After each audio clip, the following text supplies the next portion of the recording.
23, 1440, and arresting you on suspicion of improper use of the electronic communications network. Under Section 127 of the Communications Act, okay? So you do not have to say anything that may harm your defence if you don't mention one question, something which you later on in court. Anything you do say may be given evidence. Do you understand that? So I'm actually being arrested? You're going to be arrested, okay? Right. So take that to the police station. Right. Actually, okay, this is in relation to some comments that you've made on a Facebook page. Okay? Oh, really? Oh, it's a Facebook crime, is it? Okay. Right. So we need to ask you some questions about that. Right. Have you got anything in your pockets?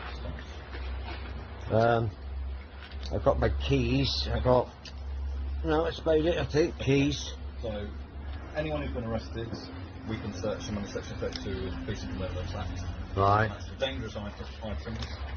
I mean, you said I was going to be arrested under some what information? I'm going to be arrested for posting on Facebook. Some comments that are offensive, obscene, and people have made a complaint about that, and it's. And can you tell me what this comment was? Okay, well we'll do that when we interview. All right. And so, what am I going to be locked up for the night, or? Before I ask you any questions about what's going on today, I have to caution you, which is just your rights, which is you do not have to say anything. It may harm your defence if you do not mention one question, something which you later on in court, anything you do say may be given. What are you here for today? Physically, I'm just standing here. Okay. Why here of all places? I know you don't live nearby. But this is an abortion centre. Okay, that's why you're still.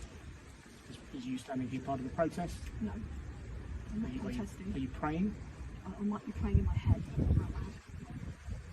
So I'll ask you once more, will you voluntarily come with us now to the police station for me to ask you some questions about today and other days where there are allegations that you've broken public spaces protection order? If I've got a choice, then no.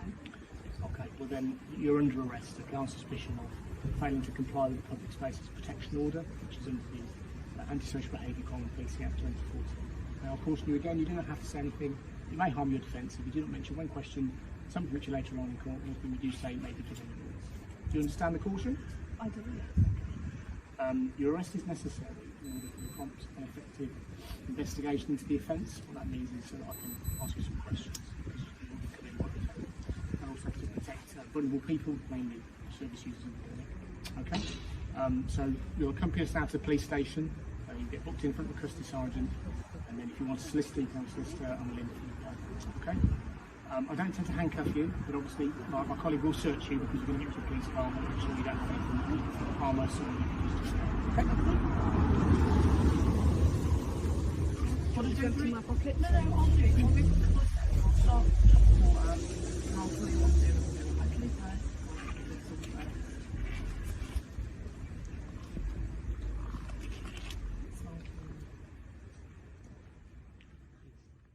Are you detained at this time? Everyone is detained at this time. At the moment the time is 18:47. Okay, approaching on correct. According to English subjects in the UK. Okay. I can't have the food. You don't have to say anything, but it may harm your defence if you do not mention one question, something which you may behind.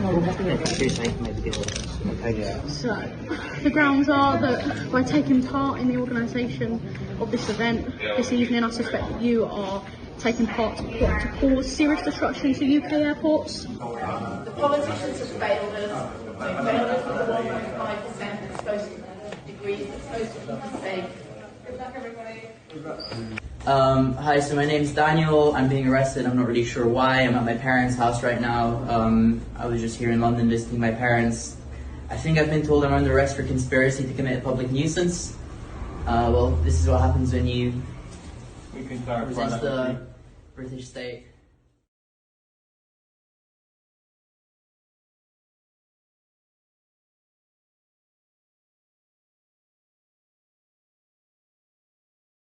In the last few minutes, a 28-year-old man has been jailed for 20 months in Leeds for stirring up religious hatred online during the riots across the country over the last week. Sky's Becky Cottrell is at Leeds Crown Court for us this afternoon. And Becky, this all relates to posts by Jordan Parler on Facebook.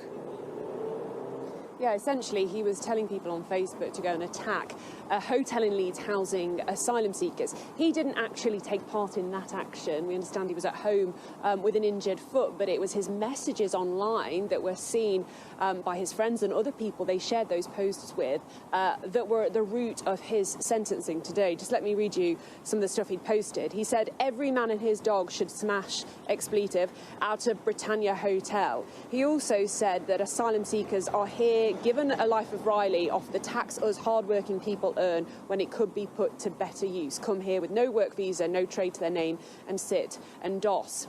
Now, the hotel he was telling people to target had already been targeted by protesters, so he was essentially fanning the flames of that violence. And we know that people were throwing stones at the hotel. They smashed one of the windows.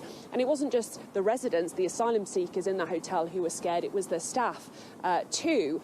And the judge said that he should have known that that was going to happen when he did this. Now, he later said to police that it was a moment of foolishness, but he was still very forthright in saying that he had done this because of the anger he felt towards asylum seekers. His mother submitted a note to the court saying we could only speculate that he has been caught up and swept away by emotions circulating around the country. Well, the reason that this sentencing has happened so quickly is exactly because of those emotions that she was referring to in her statement to the judge. The higher-ups will want to discourage anyone from coming out to the streets this weekend and in the coming weeks and taking part in more violence, and that is why they are processing these cases so quickly. This man was only convicted this week. In terms of the turnaround time for a sentencing, that is extremely quick for the British courts, but it's all about sending out a message that anyone encouraging or taking part in violence will face the full force of the law. My name is Richard Thomas Medhurst. I'm an internationally accredited journalist from the United Kingdom.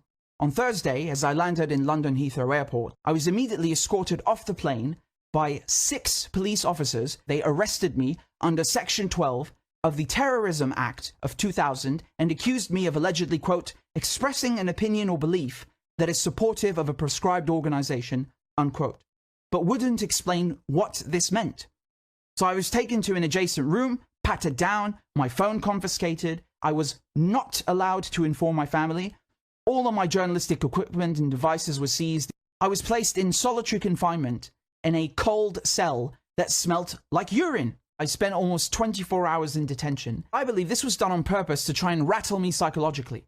That failed. Those like myself who are speaking up and reporting on the situation in Palestine are being targeted. This is precisely the danger and the absurdity of the Terrorism Act that I have always sought to impress upon the public.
Search warrant is related to concerns apparently the U.S. government has about violations of the Foreign Agent Registration Act. I will tell you right now, I am not in violation of the Foreign Agent Registration Act. I have not done anything that would do it, and hopefully by executing the search warrant and taking the materials that they did, they will rapidly reach that conclusion. I will say that things like this have a chilling effect on free speech. There's no doubt that I'm being targeted because of statements I've made about U.S. policy in Ukraine. I'm being targeted because I have made an effort to try and improve relations between the United States and Russia, to try to bring about arms control, to bring about peace. Apparently somebody in the U.S. government takes umbrage at this, so they executed a search warrant. The FBI was extraordinarily professional. I have no complaints against the personnel that did this. I do have complaints against the personnel that caused this to happen. This has a chilling impact on free speech. The idea that you have a free speech right in America when you execute it in a manner that the U.S. government takes exception to, and they launch a search warrant, that is an intimidation factor. I can say that I am not intimidated, and I will continue to speak out, and I will continue to do what I do, because that's my responsibility as an American citizen, and I will continue to operate in that manner. So I think I gave you all the answers you need at this point in time. I would request that you respect that and let me and my wife get on with our business. I have decided we really need camps for adults. And we need the kind of camps that you all run. I mean, but I also think some of them are believing the garbage that they are being fed 24/7 on the internet by their constituents, and they bought into this big lie. And the question is, how are we going to really almost deprogram these people who have signed up for the cult of Trump? And the bottom line is all of America needs deprogramming, because we've all been negatively influenced by Donald Trump. There are millions of Americans, almost all white, almost all Republicans, who somehow need to be deprogrammed. It's as if they're members of a cult. We had programs, federal programs, that went towards funding organizations like these that de-radicalized people, and President Trump pulled the plug. One thing that we know is that we have to get that funding right back up, and we probably need to double, triple, quadruple, or increase funding for these de-radicalization programs. and sadly, so many of those extremists, those MAGA extremists, take their marching orders from Donald Trump, who has no credibility left by any measure. He's only in it for himself. He's now defending himself in civil actions and criminal actions. And when do they break with him? You know, because at some point, you know, maybe there needs to be a formal deprogramming of the cult members. They also believed that their immediate responsibility would be to protect against what they called the counter-revolution. And they felt that this counter-revolution could best be guarded against by creating and establishing re-education centers in the Southwest, where we would take all the people who needed to be re-educated into the new way of thinking and teach them how things were going to be. I ask, well, what is going to happen to those people that we can't re-educate, that are die-hard capitalists? And the reply was that they'd have to be eliminated. And when I pursued this further, they estimated that they would have to eliminate 25 million people in these re-education centers. And when I say eliminate, I mean kill. So I have the solution. Every study published in the last 5 years, when you look at vaccine refusers, I'm not talking about, well, hesitants, most of them we can talk into coming to terms, but refusers. We'll just get rid of all the whites in the United States. Guess who wants to get vaccinated the most? Immigrants.